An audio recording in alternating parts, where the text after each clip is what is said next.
Artemis Fowl, Chapter 9, Part 5, the ending. "She's away," said Foley, leaning back from the console. "It's out of my hands now." They followed the missile's progress through the polarized windows. It really was a remarkable piece of equipment because its main weapon was light. The fallout could be focused to an exact radius. The radioactive element used in the core was a selenium-2, which had a half-life of 14 seconds. This effectively meant that Foley could tune the biobomb to blue rinse only foul manner and not one blade of grass more. Plus the building would be radiation-free in under a minute. In the event that a few selenium flares refused to be focused, they would be contained by the time field. Murder made easy. "The flight path is pre-programmed," explained Foley, though no one was paying a blind bit of attention. "She'll sail into the lobby and detonate. The casing and firing mechanisms are plastic alloy and will completely disintegrate, clean as a whistle." Root and Holly followed the bomb's arc. As predicted, it swooped through the decimated doorway without knocking so much as a silver stone from the medieval walls. Holly switched her attention to the missile's nose cam. For a moment, she caught a glimpse of the grand hallway where she had, until recently, been a prisoner. It was now empty. Not a human in sight. Maybe, she thought, just maybe. And then she looked at Foley and the technology at his fingertips, and she realized that the humans were good as dead. The biobomb had detonated. A blue orb of condensed light crackled and spread, filling every corner of the manor with its deadly rays. Flowers withered, insects shriveled, and fish died in their tanks. Not 1 cubic millimeter was spared. Artemis Fowl and his cohorts could not have escaped this. It was impossible. Holly sighed, turning away from the already dwindling blue rinse. For all his grand designs, Artemis had been a mere mortal in the end. And for some reason, she mourned his passing. Root was more pragmatic. "Okay, suit up, full blackout gear." "It's perfectly safe," said Foley. "Didn't you ever listen in school?" The commander snorted. "I trust science about as far as I could throw you, Foley. Radiation has a habit of hanging around when certain scientists have assured us it has dissipated. No one steps outside the unit without blackout gear. So that counts you too, or that counts you out, Foley. Only bipedal suits. Anyway, I want you on the monitors, just in case." "In case of what?" wondered Foley. But he didn't comment. Save it for an "I told you so" later. Root turned to Holly. "Are you ready, Captain?" Going back in. The idea of identifying 3 cadavers didn't appeal to Holly, but she knew it was her duty. She was the only one with first-hand knowledge of the interior of the mansion. "Yes, sir, I'm on my way." Holly selected a blackout suit from the rack, pulling it on over her jumpsuit. As per training, she checked the gauge before tugging the vulcanized cowl. A zip in pressure would indicate a rip, which could prove fatal in the long term. Root lined up the insertion team at the perimeter.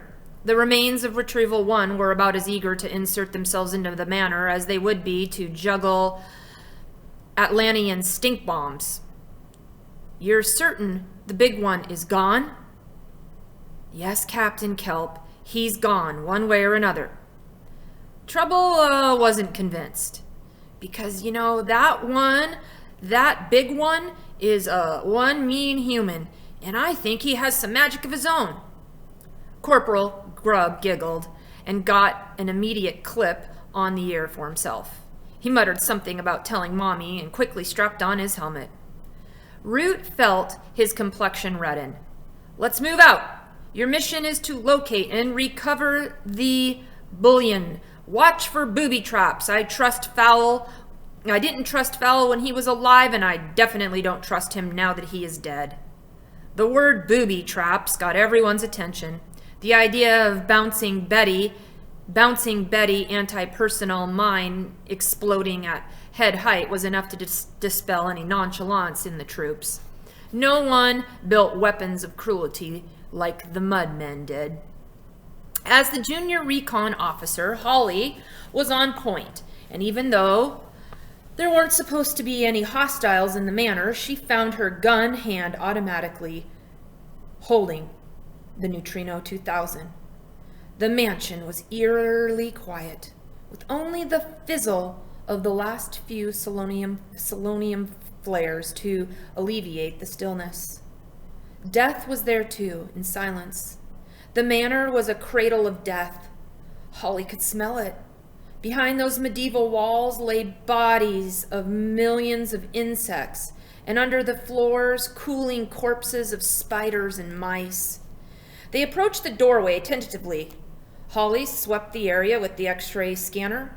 Nothing under the flagstone but dirt and a nest of dead monkey spiders. "Clear," she said into her headphone. "I'm going in. Foley, have you got your ears on?" "I'm right here with you, darlin'," repeated the centaur. "Unless you step on a landmine, in which case I'm way back in the operations room." "Are you getting any thermals?" "Not after blue rinse. We have a residual heat signatures all over the place. Many selenium flares. It won't calm down for a couple days." "But no radiation, right?" "That's right." Root snorted in disbelief. Over the headset, it sounded like an elephant sneezing. "It looks like we're going to have to sweep this house the old-fashioned way," he grumbled. "Well, make it quick," advised Foley. "I give it 5 minutes tops before Fowl Manor rejoins the world at large."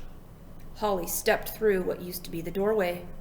The chandelier swung gently from the concussive force of the missile's detonation, but otherwise everything was just as she remembered it. "The gold is downstairs in my cell," she said. Nobody answered. Not in words. Someone did manage a retch right into the microphone. Holly spun around, and Trouble was doubled over, clutching his stomach. "Oh, I don't feel so good," he groaned. "A tad unnecessarily, considering the pool of vomit all over his boots." Corporal Grubb took a breath, possibly to utter a sentence containing the word "Mommy." What came out was a jet of concentrated bile. Unfortunately, Grubb didn't have the opportunity to open his visor before the illness struck him. It was not a pretty sight. "Ugh," said Holly, pressing the corporal's visor to release. Suddenly, a tsunami of regurgitated rations flooded over Grubb's blackout suit. "Oh, for heaven's sakes," muttered Root, elbowing past the brothers. He didn't get very far. One step over the threshold and he was throwing up with the rest of them. Holly pointed her helmet cam at the stricken officers. "What in the heck is going on in there, Foley?" "I'm searching. Hold on." Holly could hear computer keys being punched furiously. "Okay, sudden vomiting, spatial nausea, oh no." "What?" asked Holly, as she already knew. Maybe she already had. "It's the magic," blurted Foley, words barely decipherable in his excitement. "They can't enter the house until Fowl is dead. It's like an extreme allergic reaction." "That means..." "Unbelievable. That means..." "They made it. Completely, Holly. He's alive. Artemis Fowl is alive." D'Arvit groaned. "Root!" and heaved another quart of vomit onto the tiles.